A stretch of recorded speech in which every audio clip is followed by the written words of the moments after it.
mornings on the Mall. And AM 630.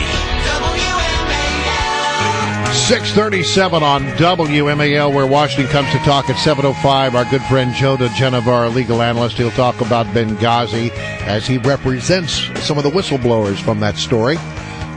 Coming up at 8:05, our good friend Tucker Carlson from the Daily Caller. And then, if you saw the IRS hearing last week, you know about this speech from Representative Mike Kelly, who let the guy have a good what for. He will join us at 8:35. Brian Wilson and Larry O'Connor. Good morning, Larry.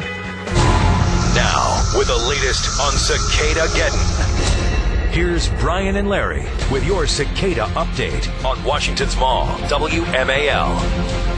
It's your daily check-in on the Cicadageddon. It's happening now. We're getting reports from all over the area. Not in D.C. yet. I live right here in the district, and I have not seen nor heard a cicada, but I am. Oh, my friend, they're coming. I'm here. They're here from what I'm hearing from a lot of the areas around here. I would love to hear from you, 888-630-9625. Do you have any cicada sightings? Are they all over your front lawn yet? Are they in the trees? Do you see the holes popping up? Do you hear them? Let us know. 888-630-WMAL. It's the burning issue of our day. One Arlington woman has already made arrangements with her work to telecommute during this season. She just don't like the bugs, and she doesn't want to have to deal with them. So she's going to stay at home. This is a smart idea, I think.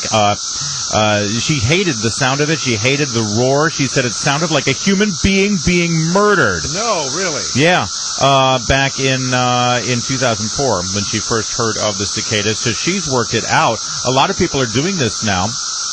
A lot of people are saying that they're postponing their doctor's appointments. They're not leaving the house. These cicadas are leading to a special strain of agoraphobia, that people do not want to leave the home because of the cicadas. They hate them. They fear them. I certainly hate it as a music bed, Mike McKay. For crying out. Oh, there it is.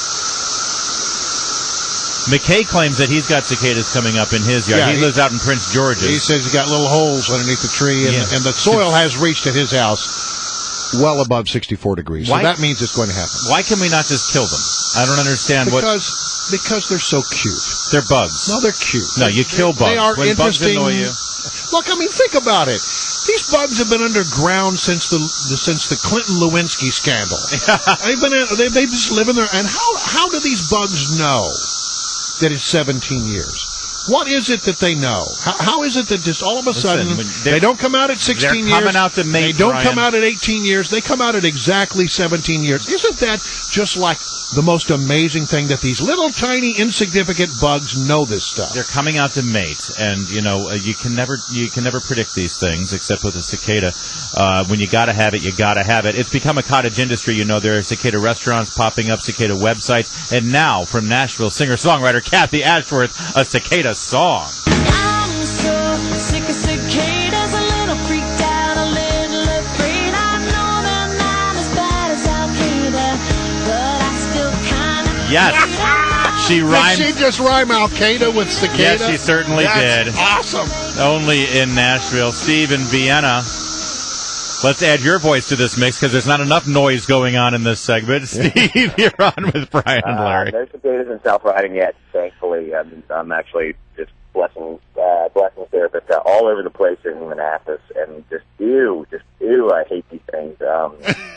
You hate them too. Disgusting. Do you hate them as much as the Cicadageddon update that you get each day from? You know what? No, I appreciate the update because it keeps me from having nightmares. Right? All right, thank you, Steve. See, we try to soften the blow so that people aren't actually afraid of them.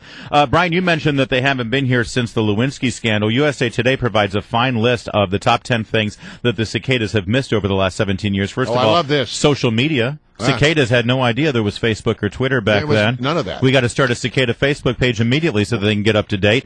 O.J. Simpson, they're going to be kind of shocked to see O.J. Simpson on TV, in court these days. O.J.'s in court right now. Right. They're probably looking at the TV saying, wait a minute, I thought he got off. Yeah. What the heck? What's he doing in jail? The Internet has changed quite a bit in 17 years. As USA Today points out, if they just went to the Drudge Report, they would probably think, oh, everything's the same. But the rest of the web has actually changed quite a bit. Hey, can we check in with John in Burke? John in Burke, you're on with Brian and Larry. What's going on? Hey, guys. Appreciate the call. Yeah, I've got a whole bunch of them coming up out of the ground. Ooh, we can hear him on the phone right there, John. We can hear him. Are you outside right now? Actually, I'm driving, so... that must be Mike again. There. Stop it with the... Gosh, that sound is annoying. So if they're coming up and you got them all over the place, right? Got them all over the place. Got the little skiing carcasses from them coming up out of the ground. They're just littering the ground. Are they singing yet over there? They're actually quiet right now. I Yeah. think the birds are taking care of them right now. Let's hope they do. No, they have to harden. They have to harden. Yeah, harden I've for a learned couple that. days, and then they start. And actually, apparently, the you get sound, so breathless the when you sound describe is this. magnified of all things by their ears.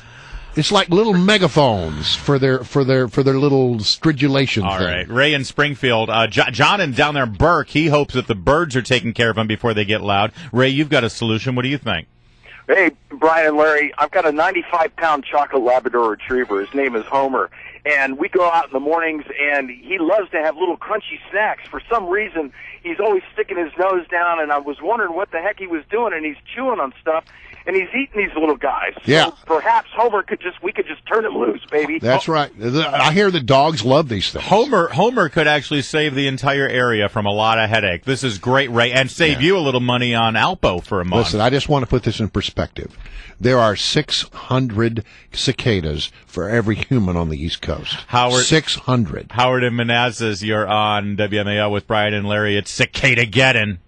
Yeah, this might be a little gruesome for you, but it is spring gobbler season. My brother shot a wild turkey, and when he was cleaning it, he counted over 100 whole cicadas in the stomach of the turkey. Oh, wow. And the chicken loved them.